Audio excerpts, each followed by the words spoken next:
우리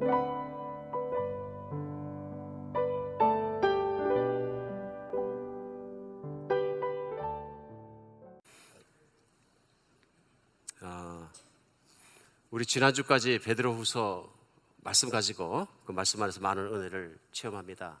오늘은 특별히 베드로후서 마지막 날입니다. 이 시리즈 마지막 날이기 때문에 뭐 조금 한 말 다 한 것이 아니고요. 우리 가장 중요한 것은 마지막 날이기 때문에 결론 부분이 나올 줄 믿습니다. 그래서 말씀의 결론 부분에서 우리가 하나님의 말씀 속에서 변화하는 시간 되기를 간절히 바랍니다. 베드로 사도가 교회를 향해서 우려했던 것 몇 가지가 튀어나왔습니다. 베드로후서에서 그 중에서 우리가 가지고 있는 가장 치명적인 약점 중에 하나가 뭐냐면 쉽게 잊어버리는 겁니다. 어쩔 때 새카맣게 잊어버리기도 하고요. 여러분과 저도 그런 것 같지 않습니까? 어저께 결혼식 했습니다마는 결혼식 할 때 심정 같으면 절대로 싸우지 않을 것 같은데, 그렇죠?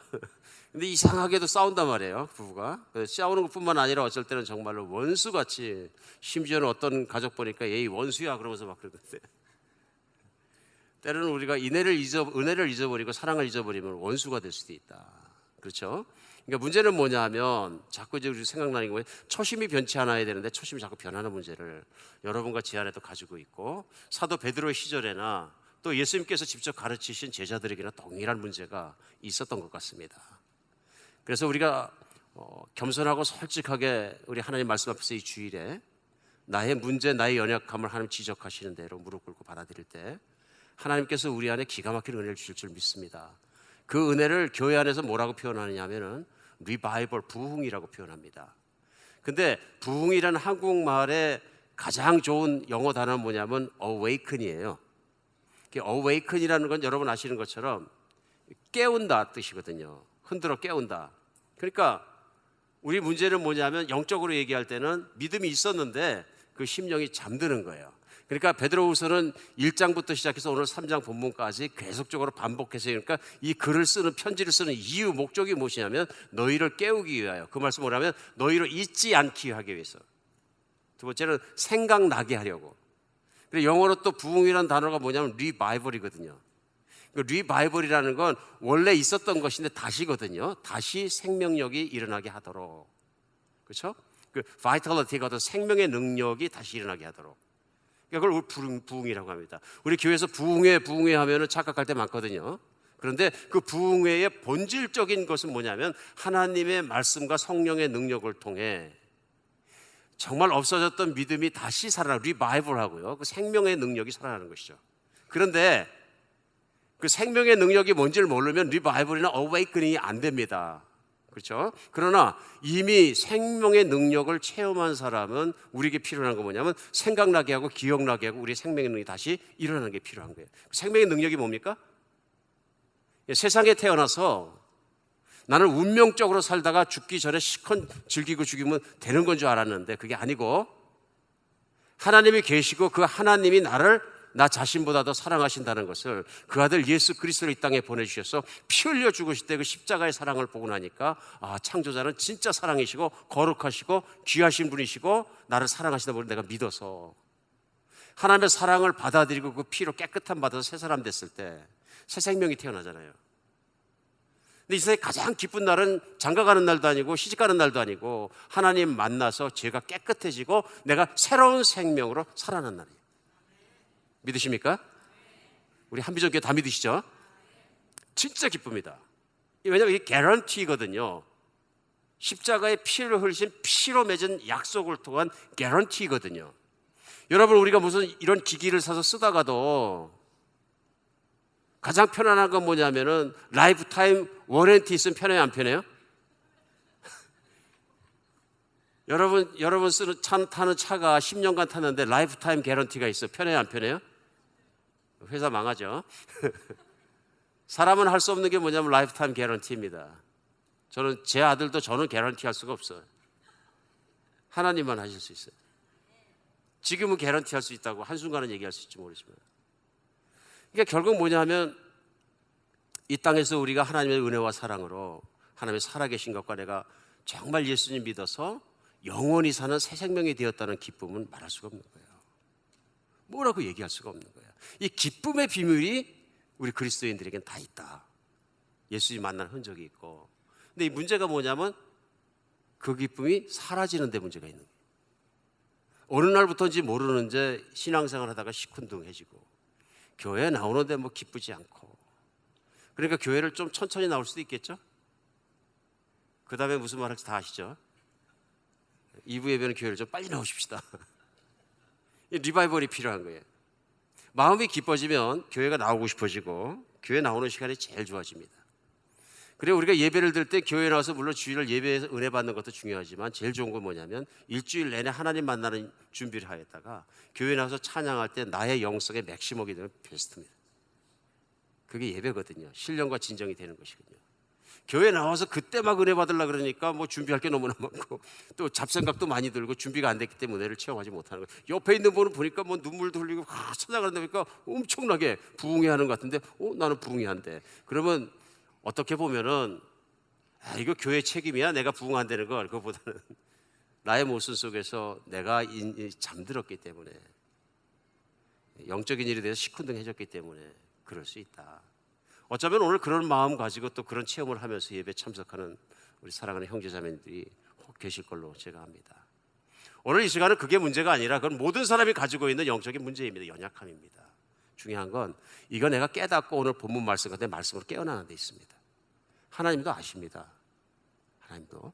그래서 오늘 본문 말씀은 우리에게 중요한 건 뭐냐 하면은 베드로후서 3장 오늘 1절로부터 시작하면은 사랑하는 자들아 내가 이제 이 둘째 편지를 너에게 쓰는 이 두 편지로 너희의 진실한 마음을 일깨워 생각나게 하여. 어떻게 하세요? 이 편지에 하나님 말씀을 보낸 이유는 뭐냐면 이 말씀을 듣다 보면은 너희가 진실한 마음이 다시 깨어나게 하기 위해서 그런 얘기죠. 2절 그 거룩한 선지자들이 예언한 말씀과 주 대신 구주께서 너희 사도들로 말미암아 명하신 것을 기억하게 하려 함이니. 그러니까 은혜 중에 은혜는 뭐냐면 생각이 나고 기억나게 되는 거예요. 무엇을요? 예, 하나님의 부르심과 그렇죠? 그 다음에 하나님께 내게 주신 사명과 내가 어떠한 사람으로 살아가야. 그러니까 베드로후서 1장부터 나오는 건 뭐냐면 너희들의 부르심을 굳게 하겠다 그런 얘기죠. 그러니까 베드로후서 1장 10절에서 우리 전에 말씀 나눈 거야. 그러므로 형제들아 더욱 힘써 너희의 부르심과 택하심을 굳게 하라. 내가 하나님의 자녀이고 부르심은 뭐냐면요, 그렇죠? 하나님의 선택받은 사람이란 놀라운 사실을, 내가 그렇게 하나님의 자녀를 존귀한 사람이라는 것을 오늘 굳게 하라는 얘기 뭐냐면 깊이 믿어라. 조금 믿으면 조금 행복하고요, 많이 믿으면 많이 행복합니다. 그런데 내가 오늘 그걸 굳게 한다는 것은 내가 생각나고 기억나게 하여서 내가 깊게 믿으면 그만큼 은혜가 임한다. 그러니까 제가 전에도 말씀드린 대로 주일 예배를 드리는데 왜 기독교에서는 예배에서 본인들이 절을 천번하고 절을 많이 하는 게 중요하고 예물을 많이 드는 게 중요하지 왜 어떻게 해가지고 교회 가서 예배를 드리면 설교 시간이 제일 기냐. 요즘 또 그 이슈가 돼갖고 어떤 분들은 찬양 많이 하고 설교 조금 하자. 오케이. 찬양 안에 설교 말씀이 다 들었으면 오케이. 곡조만 붙이면 되니까. 말씀이 빠지면 부흥이 안 됩니다. 우리의 심령이 부흥이 일어나는 건 뭐냐면 세상에 있는 거짓 진리들과 모든 것들이 들어와서 내 생각과 마음을 잠식하고 있다가 혼란스럽거든요. 하나님 말씀의 진리가 들어와서 그 말씀이 비진리를 내어줬고 그 순간 믿음이 깊어지면서 믿음은 들음으로 말고 들음은 그리스도의 말씀으로 말미암는 거기 때문에 그 말씀이 내 안을 안정시키고 정돈시키고 말씀이 내 안에 다시 믿음의 힘, 성령의 능력을 이렇게 세우는 것이거든요. 말씀 없이는 안 된다. 다른 거 다 있어도 말씀 없으면 다 빠진 거다.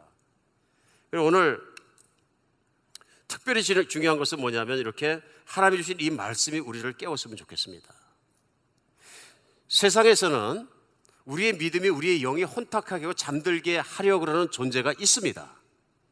분명히 있습니다. 내가 신앙생활 좀 열심히 하려고 하는 사람마다 느끼는 게 뭐냐면 신앙생활을 열심히 하지 못하도록 깨어나지 못하도록 하나님 생각을 하지 못하도록 막는 존재가 있다 그런 얘기예요. 그러니까 예수님을 믿는 사람들은 태어나는 순간부터 어떻게 된다? 영적 전쟁 속에 들어가 있다. 근데 이 전쟁은 뭐 옛날처럼 칼 갖고 요즘은 총 가지고 미사일 갖고 싸우는 전쟁이 아니에요. 그렇죠? 하나님 생각 안 나게 하는 전쟁이에요. 성령님은 하나님 생각을 나게 하게 하시려고 이 전쟁이거든요. 그러니까 이 전쟁의 한 중간에 우리가 섞여 있는데 우리 지난주까지 말씀 나눈 건 뭐냐면 소위 마귀라는 존재, 사단이라는 존재가 하나님의 사람들을 잊어버리게 하고 잠들게 하는 가장 큰 일이 뭐냐면 잘못된 사상들, 잘못된 교리들, 잘못된 말씀을 들어가게 하는 거예요.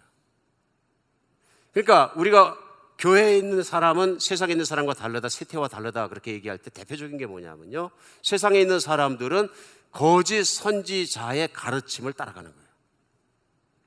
거짓 선지자가 뭐냐면 하나님의 진리를 왜곡되고 그리고 하나님의 말씀을 남용하고 오용하고 악용하고 그 모든 잘못된 바른 이용하고 이런 것들을 사용하는 자들이죠.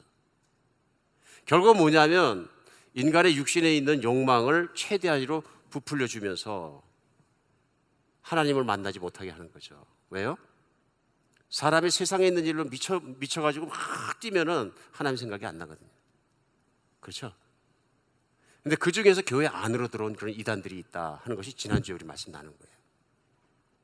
그게 뭐냐 하면은 하나님의 말씀을 자기들 마음대로 사사로운 목적을 가지고 해석하는 사람들이 생긴다. 그래서 지난주에 말씀 나눈 거 뭐냐면은 과거에도 있었다고 얘기했어요. 본문 가운데. 그죠? 지난주에. 그 다음에 사도 베드로의 시대에 현재도 있었고 앞으로도 있을 것이다. 그러니까 항상 있다는 얘기거든요. 어떤 사람들이요, 교회 안이나 밖에서 하나님 말씀을 사사롭게 자기의 목적을 따라 풀어서 사람들로 하여금 하나님의 바른 길을 따라가지 못하게 하는 무슨 장 같아요? 혼잡하게 만드는 거죠. 뭐가 진짜 좋은 말씀인지. 요즘 인터넷 들어가면 무섭잖아요. 지금도. 제가 보면 인터넷을 쭉 말씀 같은 걸 뒤져보다 보면은 겁납니다. 우리 성도님들이 이거 그냥 분별 없이 막 이런 거 막 들어가면 큰일 나는데 하는 생각이 드는 거예요. 정말 어지럽습니다. 음란 사이트보다 더 무서운 데도 많습니다. 정말이에요. 대표적으로 지난주에 나오는 건 뭐냐 하면은 최근의 문제가 동성애 문제에 대해서 하나님은 분명히 말씀하신 게 뭐냐면 동성이 만나서 결혼하는 게 아니라 남자와 여자가 만나서 사는 것을 결혼이라고 말씀하셨거든요. 그렇죠? 그럼에도 불구하고 교회가 먼저 나서가지고 막 손을 들고 나온 사람도 있었고, 그리고 분명히 선포했습니다. 거짓 선지자라고요. 그렇죠? 우리 가장 측근에서 볼 수 있는 거예요. 그러니까 우리가 한국에서도 어떤 교회가 교단이 뭐하고 정통 교단이라고 그냥 믿어버리는 거예요. 그게 문제가 아니거든요. 문제는 하나님 말씀을 바른 각도에서 하나님 말씀에 목숨 걸고 똑바로 하나님 말씀만이 진리이고 하나님 말씀이 영원하다는 시각에서 그 말씀을 선포할 수 있고 그걸 살아갈 수 있느냐 하는 것이 문제이죠. 그런데 하나님 말씀 안에 막 오류가 있고 실수가 있고 잘못이 있고 하나님 말씀에 대한 권위를 믿지 않는다 그러면 결국은 말씀을 믿는 게 아니라 자기 생각을 믿는 거죠. 이 세상 어디인가는 하나님이 뭘 주셨냐 하면요, 이 세상에 있는 모든 것은 다 변하지만 변하지 않는 걸 하나 주셨는데 하나님 말씀입니다. 시간이 지나가도 얼마든지 지나가도 변하지 않는다. 그러나 인간들이 해놓은 해석이나 말이나 모든 것이나 심지어는 잘못된 거짓 선지자들이 써놓은 신학서적이라는 그 정말로 엄청난 라벨의 모든 것까지라도 하나님 말씀과 다르면 아니다 하는 것이죠. 오늘은 그런 정말로 미혹하고 왜곡시키고 혼란하게 하고 혼잡하게 하는 세상에 있는 전쟁뿐만 아니라 또 있는 것이 있다. 그게 뭐냐면 세상에 있는 현란함이 바쁨이 모든 것들이 세상에 흘러가는 것들이 사람들로 하여금 하나님을 잊어버리게 하는데 마지막 때라는 걸 잊어버리게 한다 그 얘기입니다. 그렇죠? 심지어는 어떤 선지자들이 들어와서 예수님이 이미 재림하셨다, 아니면 재림 안 하신다, 예를 들면 그렇다는 것이지 뭐 진짜로 예수님이 하늘로부터 천사들을 거느리고 이렇게 오시겠느냐, 그런 말씀이 아니라 형상적인 얘기이고, 우리 천국이라는 것은 그냥 이렇게 세상에서 이루어지고 또 마음속에서 이루어지고 그러는 것이지 실제 문자적으로 예수님이 말씀하신 것처럼 천국이 막 뭐 구름을 타고 내려오시고 이런 일이 있겠느냐 하고 가르치는 사람들이 있다 그런 얘기입니다. 그런 사람들도 있고, 하나님 말씀을 뒤틀고 왜곡해서 성경 말씀에 다르게 해석하는 사람들이 있다. 특별히 심각한 게 뭐냐면 전에도 말씀을 나눴습니다마는 예수님이 오시는 재림 날짜를 계산할 수 있다 이런 사람들이 있다. 여러분, 우리는 웃지만 이거 심각한 얘기예요. 1800년대 미국에서도 전에 설명드렸죠. 제7안식교가 시작될 때 그러한 기조에서 시작됐기 때문에 이단이라고 말씀드렸어요. 토요일을 만나서 문제가 아니고, 뿐만 아니라 오늘날도 불과 1900년도 말에도 한국에서 그런 사람이 나와서 날짜를 지정해 놓으니까 심지어는 많은 믿는 사람까지, 심지어는 목사님들까지, 교회 전체가, 한국의 유명한 목사님들까지도 그날이 재림날이라 그래갖고 막 난리를 쳤잖아요. 우리 교회에도 거의 피해자들이 꽤 계세요. 굉장히 힘들어 하시거든요. 얼마나 무서운 일이에요. 그러니까 쉬운 거예요, 사실은 분별하기가. 성경은 뭐라 그러셨어요? 심지어는 예수님이 겸손하게 뭐라 그러시냐면 나도 모르고, 굉장히 겸손하신 말씀이에요. 그렇죠? 아들도 모르고 나도 모르고 아버지만 아시느니라.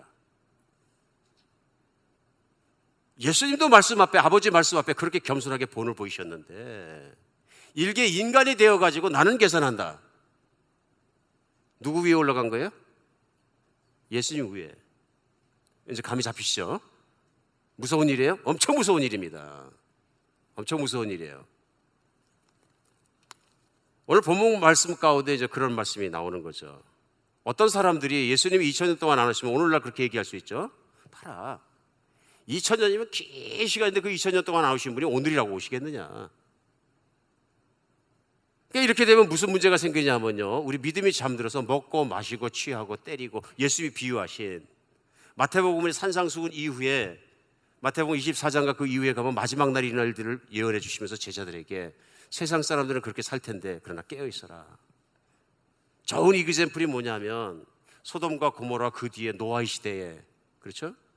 노아의 시대에 어떻게 패망당하는가 기억하라. 시집가고 장가가고 먹고 마시다가, 먹고 마시거나 시집가고 장가가는 나쁜 얘기라는 게 아니죠.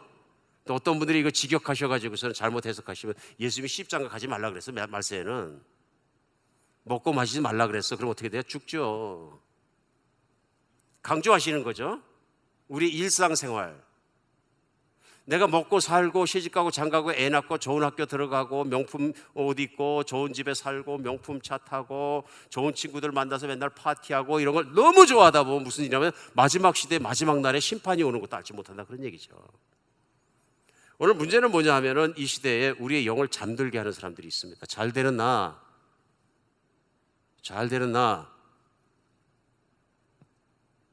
세상에서 쭉쭉 나가는 나. 제가 이런 말씀 드릴 때 세상에서 잘 되는 사람을 비난하기 위해서 절대로 아닙니다. 그렇죠? 근데 그것이 목적이 되었을 때 우리는 하나님과 세상을 바꾸게 된다는 얘기입니다. 하나님을 열심히 섬기는데도 세상 사람이 볼 때 부러워하는 사람이 될 수 있다 없다? 있다. 요셉처럼 될 수도 있다. 직위도 올라갈 수도 있고 돈도 많을 수도 있고 유명해질 수도 있고 어마어마한 사람이 될 수도 있다. 왜 저 사람은, 언젠가 한번 이 얘기는 안 해야 될 것 같은데,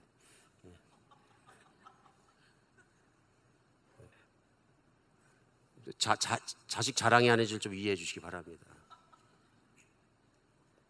저 아플 때 병원에 가가지고 저 이제 수술실에 들어가야 되는데 딸이 쫓아와서 딱 붙잡고 기도하려고 들어왔는데 아내는 한 분이 옆에 붙여서 저를 또 계속 돌보는 거예요. 그분이 제가 아픈 걸 잊어버리게 하려고 딴 얘기 자꾸 시키는 거예요. 누구냐? 그래, 딸이다. 그러니까 뭘 다 꼬치꼬치 다 물어보는 거예요. 학교를 어딜 다니냐, 어딜 나왔냐, 뭘 하냐. 갑자기 듣자마자 뭐라 그러냐면 It's unfair 그러는 거예요. Good school and face at the same time is not fair 그러는 거예요.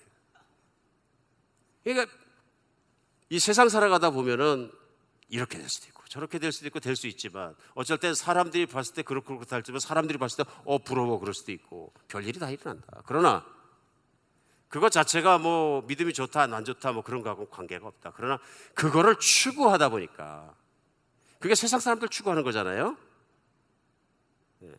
요즘은 그냥 자매님들도 이쁘기만 하면 모든 게 다 용서가 된다 그러는데, 요즘 확확 그런 걸 느낄 때가 있어요. 이쁜데 어떻게 해 그러는 거예요. 행동이 좀 난해도, 행동이 좀 속상하게 해도 뭐 해도 이쁜데 어떻게. 남자도 그러더라고요. 요즘에 잘생겼는데 어떻게 해.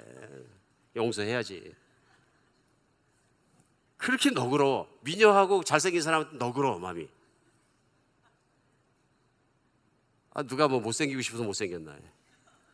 그래도 하나님은 너무 이뻐서 내 자식이라 그러시는데, 그렇잖아요.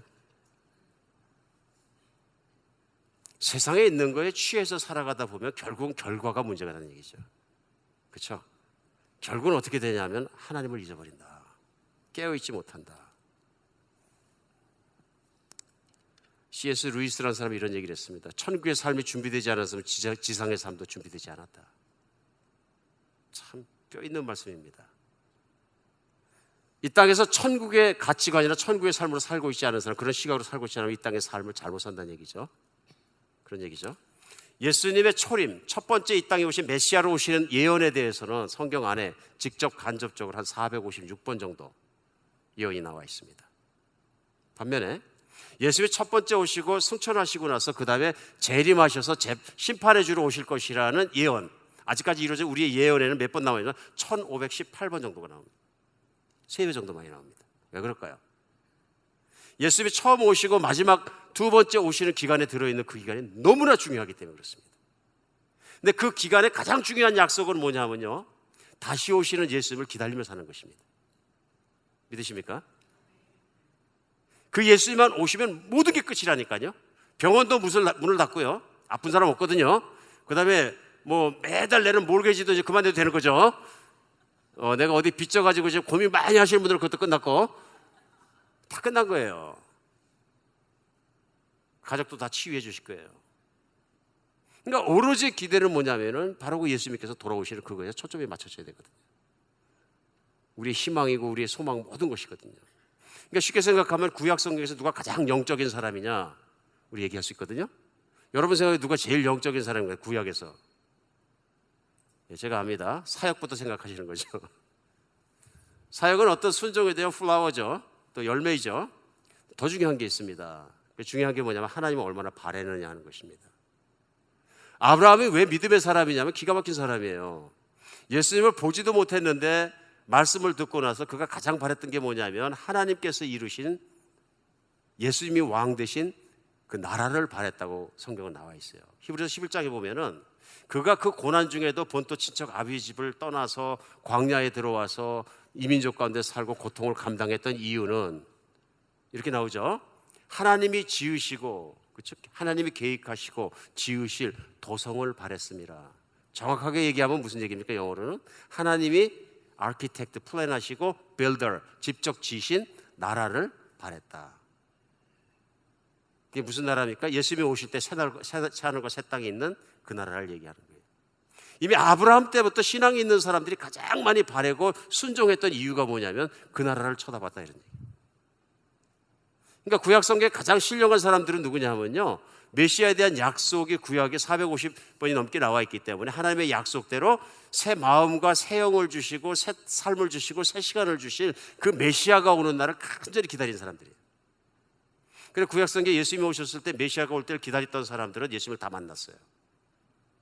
근데 예수님을 오시는 메시아가 오시는 게 인생에서 정말 소원이 아니고 내가 중심이 되고 내가 율법을 지키고 내가 신앙생활에 만족하고 내 삶에 만족했던 사람들은 다 죽었어요. 죽은 게 아니라 예수님을 죽였어요, 십자가에. 그렇죠? 왜냐하면 내가 중심이었거든요. 세상 삶에 미쳐 있으니까 하나님이 안 보이는 거예요. 약속도 안 보이고 말씀을 바로 해석할 수 있는 능력이 없어지는 거예요. 심지어는 오늘 셰퍼드 라이프 우리 리더들 공부합니다만 오후에 대표적으로 나온 게 뭐냐면 니고데모 사건이에요. 요한복음 4장에 나와 있는. 그렇죠? 잘못 말씀드린 것 같다. 3장이죠. 네, 죄송합니다. 3장 맞죠? 네. 가끔 제가 말씀 나누다 보면은 이 원고에 없는 말씀을 계속 나누다 보니까 헷갈릴 때가 있는데 양해해 주시기 바랍니다. 이스라엘의 선생으로 네가 거듭나는 걸 알지 못하느냐? 쉽게 알 수 있는 건 뭐냐면 금방 선지자들의 새로운 은혜, 새로운 것을 약속하신 선지자들의 약속의 말씀을 붙잡고 있었다면 하나님께서 내가 너에게 새 영과 새 마음과 새 나라를 주시겠다는 메시아에 대한 약속을 금방 깨달을 수 있으니까 아, 이분이 메시아구나. 그렇게 표적을 많이 행하시면서 그럼 금방 알아야 되는 거죠. 새 영과 새 마음, 새 정신, 모든 새 것을 주신다는 얘기는 거듭나야 되는 거죠. 거듭나야 된다는 말 자체를 이해를 못하고 있죠. 관심이 없기 때문이에요. 그 나라가 관심이 없기 때문이에요. 그러나 성전을 떠나지 않고 기도하던 선지자나 과부나 하나님을 향해 열심히 기다리던 사람들은 아기인 예수가 구세주이고 메시아인 걸 알아보는 거예요. 뭘 통해서요? 믿음을 통해서, 성령의 계시를 통해서 성령의 은혜를 주시거든요. 그가 얼마나 무엇을 기다리고 있는지를 하나님만 아시거든요. 믿으십니까? 가장 신령한 사람들이죠. 오늘날 가장 신령한 사람들이 누구냐 하면 어떤 사람일까요? 쉽죠? 이제 쉬워졌어요. 깨어있는 사람입니다. 뭘요? 하나님의 약속을 예수님이 다시 오신 날을 간절히 기다리는 사람이에요. 저는 그런 분 만날 때가 제일 도전도 받고 기쁘고 좋습니다. 아, 이분은 진짜 예수님 기다리는구나. 이분 모든 관심이 다 예수님 오시는 것에 맞춰져 있구나. 그러면 이 세상을 바르게 살 수 있습니다. 오늘 본문 말씀은 그 말씀입니다. 그래서 우리가 영이 깨어있다는 얘기, 내 심령이 부흥됐다는 얘기는 뭐냐면 예수님을 조금만 바라는 게 아니라 내 최고의 사랑, 내 가장 기다리는 분, 최고의 분으로 기다리는 거예요. 그렇죠? 오늘날도 부부가 애들 교육시킨다고 한국에 사시고 미국 사시고 해외 살 때가 많이 있어요. 그러니까 어떤 분들이 그러세요. 아, 요즘은 뭐 SNS나 어떤 그 영상 채팅이나 이런 게 많이 발전해서 예전 같지 않고 괜찮습니다. 아니죠? 아니죠. 저도 딸이 멀리 가는데 해보니까 감질나던데. 볼 수 있다는 건 좋고 얘기할 수 있다는 건 좋은데 그것과 딸이 와가지고서는 몇 달 만에 혹은 1년 만에 허그를 하고 I love you 하는 건 전혀 다른 얘기예요. 이거는. 맞습니까? 어떤 면에서 옛날에 그런 것도 안 되고 저런 것도 안 되고 전보도 못 보내고 편지밖에 쓸 수 없을 때 어디 객지에 나가고 외국에 나가 있는 사람한테 편지를 그냥 뭐 한 달 만에 두 달 만에 받으면 편지 한 단어 하나가 눈물 나게 만들잖아요. 그게 더 진실될 수도 있는 것 같아요. 오늘 우리 예수님을 기다린다는 건 무엇이냐면 얼굴과 얼굴로 그 예수님을 내가 만나서 예수님 사랑해, 내가 너를 사랑한다, 서로 헉하고 사랑하는 예수님께 그렇게 원하셨던 그것을 보는 날을 우리가 기다린 거 얘기하는 거거든요. 신앙이라는 게 결국 그런 간절한 마음이 없다면 내가 사랑의 대상과 믿음의 대상을 바로 알고 신앙생활을 하고 있는 건가 우리 점검해 봐야죠. 맞습니까? 그러니까 깨어있는 사람, 오늘 본문은 어떤 사람이냐고 말씀하시냐면 첫 번째, 세상의 안락함보다는 오시는 예수님을 더 바라게 된다. 더 바라게 된다. 신령하다는 얘기는 믿음이 강해져서 내가 예수님을 많이 사랑하게 되었고 그 예수님을 너무 간절하게 오시는 걸 기다려서 세상에 있는 고통도 혼란도 세상의 어떤 일도 내가 그 기다리는 걸 비하면 희망이 있기 때문에 꿀꺽꿀꺽 참을 수 있는 능력이 생겼다, 이런 얘기죠. 지금 현재 태어나는 새로운 아이들이 이 시대에 태어나면 평균 수명이 120세를 산다고 과학자는 얘기를 합니다. 그만큼 좋아졌다. 대단한 거죠. 예, 그러니까 오늘 태어나면 아마도 평균 수명만큼 살면 그 과학자의 말대로라면 몇 년까지 사는 거예요? 2150년까지 살 가능성도 있는 겁니까? 뭐 그런 얘기입니다. 2100년대 중반까지 살 가능성이 있다, 그런 얘기입니다. 뭔가 희망이 보이는 것 같지 않습니까? 나도 요즘 세대 같았으면 좋겠다. 별 얘기 다 나오겠죠. 근데 문제는 뭐냐면 그렇게 발전한다 그래서 어떤 그 정말로 낙관적으로 생각하는 과학주의자들 얘기처럼 언젠가는 인간이 500년 살고 1000년 살고 기계가 대입해 주는 게 있고 신체가 온전해지면 영원히 사는 날이 올 것이다. 이거는 과학이 아니죠. 낭만주의죠. 예, 과학자의 틀을 벗어난 것이죠. 이건 어떻게 보면 꼭 낭만주의적인 얘기를 하는 거죠. 불가능하다. 안 본 게 뭡니까? 인간은 탐욕을 위해서 과학을 발전시키거든요. 여러분, 인간이 왜 망했습니까? 문명이 끝까지 올라갔다가 인간의 탐욕을 절제하지 못하면 망한 거죠. 요즘 한국 가면 사우나가 그렇게 좋다 그러대요. 전 20년 전에 가봤는데 그때도 사우나가 좋았거든요. 돈 많이 주고 호텔 사우나 가면. 왜요? 씻죠, 먹죠, 쉬죠, 음악 듣죠, 하고 싶은 거 다 하거든요. 심지어는 어떤 친구 만나서 얘기하죠. 근데 요즘 옛날에도 좋았으니까 지금 얼마나 좋겠어요. 가면 하루 종일 놀아도 괜찮겠죠. 근데 여러분, 요즘 사우나가 아무리 좋아도 로마 시대 사우나를 못 따라가는 거 아십니까? 로마 시대 하루 종일 사우나와 공중 목욕탕이 무료로 열려 있었다. 특별히 귀족들에겐 기가 막힌 사우나들이 있었다. 그 안에 들어서 하루 종일 귀족들이. 결국 그렇게 사우나에 미치면 어떻게 되냐면요, 성이 문란해지는 거예요. 옷 벗고 왔다 갔다 하니까. 그렇잖아요. 그러니까 어떤 역사학자는 얘기합니다. 인간의 어떤 그 욕망을 극대화했던 로마 시대에 로마가 망한 이유는 목욕탕이 발달해서 망했다. 심플하지만 예리한 관찰입니다. 인간의 욕망을 채우려고 끝없이 뛰어가다 보니까 그 욕망이 결국은 망하게 했다. 그런 얘기거든요. 이 시간 마찬가지죠. 과학이 발전하는 것처럼 하는 것만큼 인간은 스스로 자기를 죽일 수 있는 자폭수단도 그만큼 발전시키고 있어요. 어마어마한 돈을 무기 개발에 투여하거든요. 미국을 대표로 해서 소련, EU, 특별히 아시아, 중국이 막 난리던데 요즘에는. 한국. 왜 그렇습니까? 자기를 지킨다는 명목으로. 근데 지금 현재 인류가 가지고 있는 무기를 다 동원하면 지구를 수십 번 더 폭파하고도 남아요. 그 폭약의 양과 핵폭탄과 TNT의 양들을 다 합해서 폭파시키면 지구가 산산조각이 납니다. 무슨 얘기를 하고 있는 거냐 하면요, 인간은 문명이 발달했기 때문에 좋아지는 것이 아니라 언젠가는 패망합니다. 멸망합니다. 하나님이 섭리해 주지 않으시면 스스로 자멸합니다. 믿으십니까? 인간에게 희망을 갖지 않고 예수님 돌아오신 날을 간절히 바라는 여러분과 제가 됐으면 좋겠습니다. 오늘 제가 실질적인 도전이 되는 질문 하나 드리겠습니다. 우리 중에 몇 명이나 오늘 내가 실제로 죽고 싶고 예수님을 당장 보고 싶어 합니까? 역사의 종말이 와서 예수님이 재림하시든지 내가 개인적으로 육체 가운데서 죽든지 둘 중에 하나가 우리 예수님의 얼굴과 얼굴로 보는 순간입니다. 두렵지 않습니까? 죽는 것이? 우리 사실 세상에 미련이 있지 않습니까? 오늘이 마지막 날이라 그러면 기쁜 것보다 미련이 남지 않습니까? 혹시? 해보고 싶은 게 더 있었는데 오늘 이런 거 없어지는 날 됐으면 좋겠습니다. 예수님 만나는 순간에 모든 것은 최고 최상으로 갑니다. 너무 바라기 때문에 세상을 이길 수 있어야지.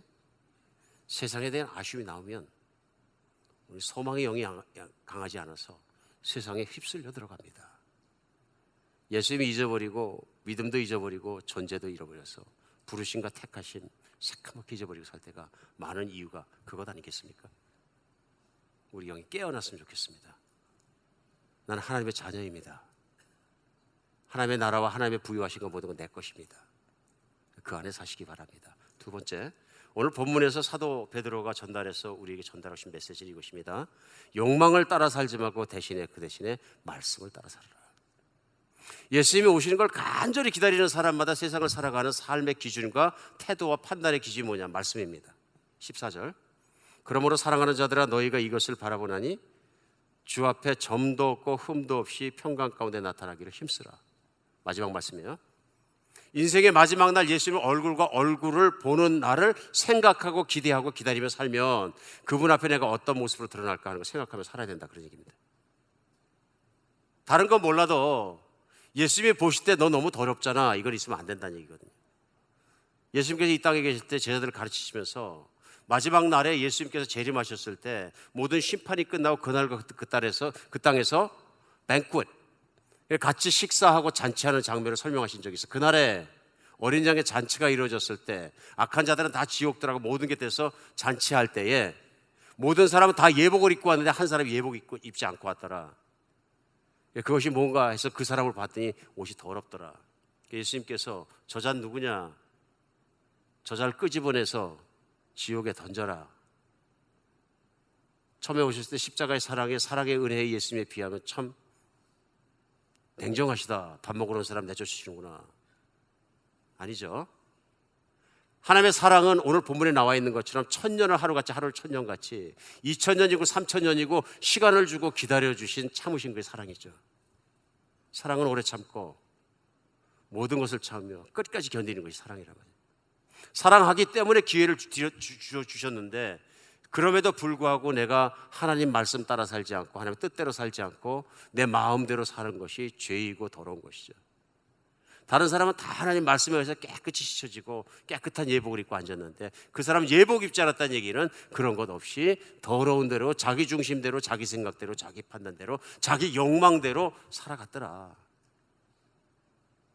그러니까 그날을 바라보고 사는 사람마다 매일 아침 하나님 말씀 묵상한다.